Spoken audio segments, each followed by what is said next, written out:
দেশ বিদেশে ত্রিপুরার চায়ের জনপ্রিয়তা বাড়াতে অনুষ্ঠিত রান ফর টি। মঙ্গলবার বীরচন্দ্র স্টেট সেন্ট্রাল লাইব্রেরির প্রাঙ্গণ থেকে রান ফর টি উপলক্ষে টি বোর্ড অফ ইন্ডিয়ার সহযোগিতায় ত্রিপুরা চা উন্নয়ন নিগমের উদ্যোগে একটি র্যালির আয়োজন করা হয়। এই র্যালির সূচনা অনুষ্ঠানে উপস্থিত ছিলেন শিল্প ও বাণিজ্য মন্ত্রী শান্তনা চাকমা, যুব বিষয়ক ও ক্রীড়া মন্ত্রী টিঙ্কু রায়, শিল্প ও বাণিজ্য দপ্তরের সচিব কিরণ গিত্তে, দপ্তরের অধিকর্তা বিশ্বশ্রী বি প্রমুখ। রান ফর টি অনুষ্ঠানে বক্তব্য রাখতে গিয়ে যুব বিষয়ক ও ক্রীড়া মন্ত্রী টিঙ্কু রায় বলেন, ত্রিপুরার চা শিল্পকে এগিয়ে নিয়ে যেতে বাম সরকারের কোনো ভূমিকাই ছিল না, তাই এই শিল্প আজও পিছিয়ে আছে।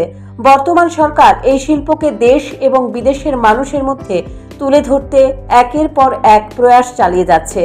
এই শিল্পকে এগিয়ে নিয়ে যাবার জন্য সবচেয়ে বেশি গুরুত্বপূর্ণ হচ্ছে শ্রমিকেরা যদি ভালো কাজ করেন তবেই উন্নত মানের চা উৎপাদন হবে।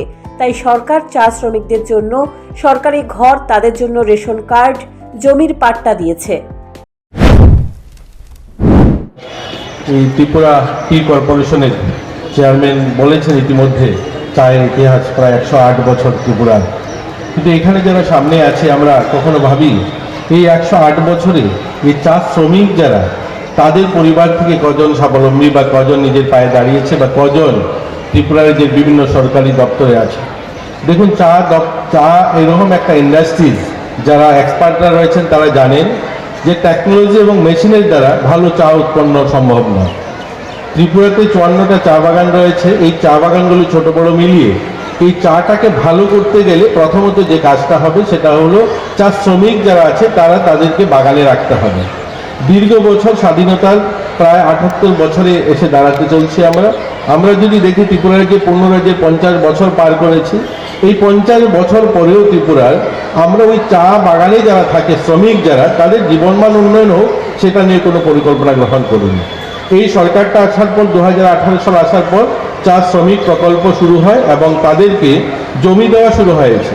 যেহেতু চা শ্রমিক যারা রয়েছে তাদের জমি ছিল না, তার জন্য বাগান থেকে তারা ধীরে ধীরে সরে যেতে শুরু হয়েছিল। কারণ তাদের ছেলেমেয়ে যদি পড়াশোনা করে বা অন্য কোথায় কাজ করে তাহলে বাগান ছেড়ে দিতে হবে, অথবা তারা বাইরে যাওয়া তাদের দ্বারা সম্ভব নয়। তাদের ছেলেমেয়েরা পড়াশোনা করে নিজেরা অন্য কিছু ভাবতে পারে না। এত সবাই কি করেছে, ধীরে ধীরে শহরমুখী হয়েছে।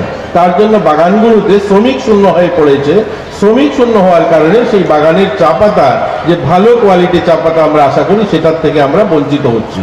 এই সরকারটা আসার পরে প্রথম যে কাজটা করেছে সেই কাজটা হলো ওই সমস্ত শ্রমিকদেরকে যে জমির পাট্টা দেওয়া। আপনারা শুনলে খুশি হবেন যে গত 5 বছরে আমাদের রাজ্যে প্রায় 10,000 স্থায়ী যারা শ্রমিক যারা একটা সময় রাজাদের আমলে ঝাড়খণ্ড থেকে, উড়িষ্যা থেকে, অন্ধ্র থেকে এসে আমাদের এখানে বসবাস শুরু করে।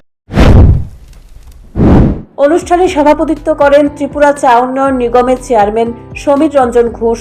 প্রসঙ্গত, ত্রিপুরার চা শিল্প আজ থেকে প্রায় 108 বছরের পুরনো। বর্তমানে চা উৎপাদনে ত্রিপুরা রাজ্য ভারতবর্ষের মধ্যে 5ম স্থান অধিকার করে আছে।